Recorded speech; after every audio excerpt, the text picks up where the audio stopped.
মন খারাপের একলা আকাশ ওটা আমার জন্য থাক, উতলা ওই দক্ষিণ বাতাস না হয় তোমাকেই ছুঁয়ে যাক। তোমার ভুবন তারায় ভরুক অরুণ আলোয় ছড়াতে, আমার পৃথিবী না হয় অশ্রুতে প্লাবিত হোক।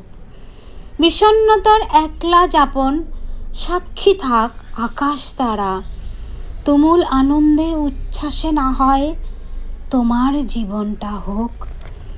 নিজের ছায়াতে যুদ্ধ করতে নয়কো আমি ক্লান্ত শ্রান্ত, তোমার জীবনে আসুক আনন্দ, তুমি আনন্দে জীবন কাটাও। ফাগুন বেলার প্রথম পুরুষ হয়তো ছিলাম ছেলেবেলায়, তোমার জীবনে আছেন সুপুরুষ, তুমি আমায় ভুলে যাও। ছেলেবেলার খুনসুটিগুলো ছুঁড়ে ফেলে দাও তুমি, ওগুলো খুনসুটি জড়িয়ে না হয় আমি বেঁচে রই। প্রকৃত পুরুষ মানে জানো তো, তুমি মজেছ তার প্রেমেতে, তাই আমাকে তুমি ভুলেছ ছোটবেলার স্মৃতিগুলো।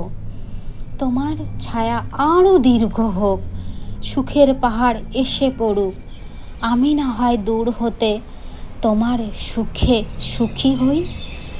তোমায় একটা কথা বলি, যদি কখনো আসে দুঃখের ঘড়ি, সেদিন তুমি আমায় মনে করো, আমি রইব তোমার পাশে। Thank you friends. আমি আমারই লেখা একটা কবিতা আবৃত্তি করলাম, যার নাম রইব তোমার পাশে। জীবনে কত আকাঙ্ক্ষা, কত আশা সকলের জীবনে থাকে, সব কিছু পূর্ণ হয় না, পূর্ণ হওয়া সম্ভবও নয়।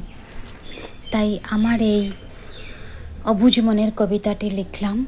ফ্রেন্ডস, আমি এসেছিলাম একটা চার্চের এখানে এত সুন্দর মনোরম পরিবেশ দেখে আমি নিজেকে আর ধরে রাখতে পারলাম না, তখন ছোট্ট একটি কবিতা লিখলাম।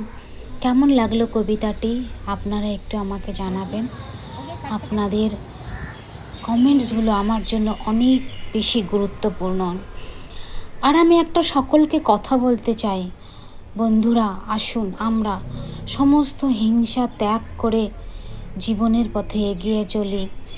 হিংসাতে কিচ্ছু পাওয়া যায় না, কোনো লাভ হয় না, শুধুমাত্র ক্ষতি ছাড়া। তাই আসুন না আমরা সকলে একে অন্যের হাত ধরে এগিয়ে চলি, কোনো হিংসা নয়, কোনো দ্বন্দ্ব নয়, কিচ্ছু নয়। দেখুন আমরা এসেছি সামান্য কিছু বছরের জন্য এই পৃথিবীতে, আবার আমরা